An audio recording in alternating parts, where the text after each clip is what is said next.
వాళ్ళిద్దరూ 10 ఏళ్లలో ప్రజలకిచ్చిన హామీలు మీకు తెలుసు.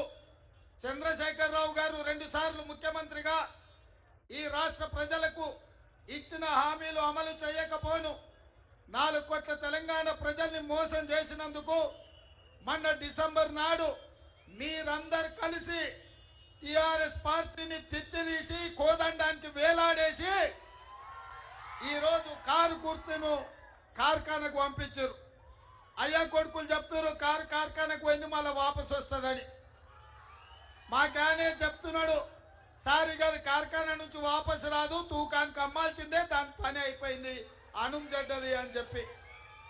అందుకే ఇవాళ కేసీఆర్ ఎన్ని చెప్పినా, కేటీఆర్ ఎన్ని అబద్ధాలు మాట్లాడినా, తండ్రి 4 గంటలు కొడుకు 2 గంటలు టీవీ 9లో కూర్చొని ఎంత దుఃఖం వెళ్ళిపుచ్చినా ప్రజలకు సానుభూతి రాలేదు.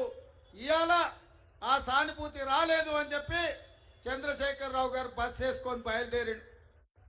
కారు పని అయిపోయిందని ఇవాళ బస్ వేసుకొని బయలుదేరిండు. నిన్న మిర్యాలకు కూడా పోయిండు, సూర్యాపేట పోయిండు, భువనగిరికి వచ్చిండు. ఇవాళ ఆయన యాత్ర చూస్తుంటే 100 ఎలుకలు తిన్న పిల్లంట తీర్థయాత్రలకు పోయి వచ్చిందంట. నా పాపాలన్నీ మన్నించు అని. 10 ఏళ్ళు అధికారంలో ఉండి ప్రజలు వస్తే రానియక ఫామ్ హౌస్ దగ్గరకు వస్తే లాఠీ చార్జ్ చేయించి ప్రగతి భవన్లో ఎర్ర టెండలో గద్దరన్న కలవడానికి వస్తే 4 గంటలు ప్రగతి భవన్ గేట్ల ముందల గద్దరన్నను కూర్చోబెట్టింది మర్చిపోయినట్టున్నాడు. 10 ఏళ్ళ అధికారంలో ఉన్నప్పుడు సచివాలయానికి రాలే, ప్రగతి భవన్లో లోపలికి మనల్ని రానియలే. ఏ రోజు కూడా తెలంగాణ ప్రజలు గుర్తురాలే. తెలంగాణ రైతులు, విద్యార్థులు, నిరుద్యోగ యువకులు, మహిళలు, మైనార్టీలు ఏ ఒక్కరు కూడా చంద్రశేఖరరావుకు గుర్తు రాలే.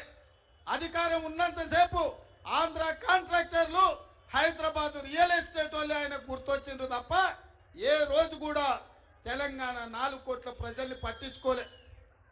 ఈ కార్యకర్తలు కష్టపడి కారును ఖతం చేస్తే ఇవాళ మళ్ళా ప్రజలు గుర్తొచ్చి చంద్రశేఖరరావు ఫామ్ హౌస్ల నుంచి బయటకు వచ్చిండు. ఫామ్ హౌస్ గేట్లు బార్లా తెరుచుకొని ప్రజల్ని రమ్మంటుడు. అంత అయిపోయినాక ఆ చేతులు కాలినాక ఆయన ఇవాళ ఆకులు పట్టుకున్నట్టు బయలుదేరాడు. 4 గంటలు వచ్చి టీవీలో కూర్చున్నాడు.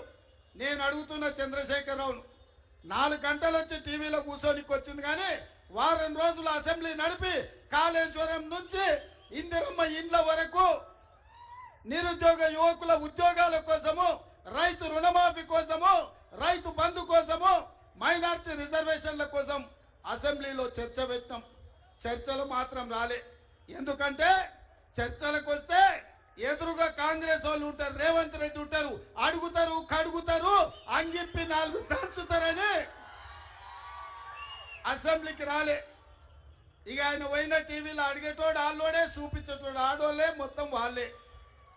చూపించుకోనిక టీవీ ఉంది, రాసుకోనిక పేపర్ ఉందని నోటికొచ్చింది 4 గంటలు కూర్చొని మాట్లాడి. మీరెవరైనా నమ్మిరా? ఎవరైనా నమ్మిరా? చంద్రశేఖరరావు నువ్వు నమ్మేటోడు 4 కోట్ల తెలంగాణ ప్రజలలో ఎవరు లేరు. అందుకే ఇవాళ చంద్రశేఖరరావు ఊరిరు తిరుగుతున్నాడు, ఇల్లు తిరిగి అడుక్కుంటున్నాడు.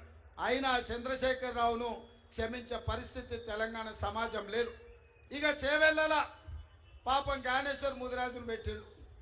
ఆయన మంచోడే, కానీ ఏం లాభం? కేసీఆర్ అభ్యర్థిగా జ్ఞానేశ్వర్ పెట్టిండు, వెనకంగా విశ్వేశ్వరరెడ్డికి సాగే చేస్తున్నాడు, ఇక్కడికి పోరు అని. ఎందుకంటే బిడ్డ బెయిల్ కావాలి. బిడ్డ బెయిల్ కావాలంటే బీజేపీకి మద్దతు పలకాలి. ఇది ఇవాళ కేసీఆర్ నీతి, కేసీఆర్ జాతి. ఇక భారతీయ జనతా పార్టీ గురించి నేను ఎక్కువ చెప్పకపోయినా 4 అంశాలు గుర్తు చేయదలుచుకున్నా. బీజేపీ ఆనాడు నరేంద్ర మోడీ గారు గుజరాత్ ముఖ్యమంత్రిగా బయలుదేరి ప్రధానమంత్రి అభ్యర్థిగా ప్రతి సంవత్సరం 2 కోట్ల ఉద్యోగాలు ఇస్తా అన్నాడు. 10 ఏళ్లు పూర్తయింది నరేంద్ర మోడీ ప్రధానమంత్రి అయి. 20 కోట్ల ఉద్యోగాలు ఈనాటికి ఇచ్చి ఉండాలి. కానీ పార్లమెంటులో నేను అడిగిన ప్రశ్నకే 7,21,681 ఉద్యోగాలు ఇచ్చిన అన్నాడు. చెప్పింది 20 కోట్లు, ఇచ్చింది 7 లక్షల చిల్లర.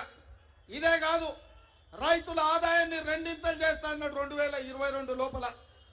రైతుల ఆదాయం పెంచుతాన్న నరేంద్ర మోడీ రైతు వ్యతిరేక నల్ల చట్టాలు తీసుకొచ్చి ఈ దేశంలో రైతుల బతుకులను అదాని అంబానీ అమెజాన్లకు తాకట్టు పెట్టి రైతులను శాశ్వతంగా బానిసలను చేయాలని చూసాడు.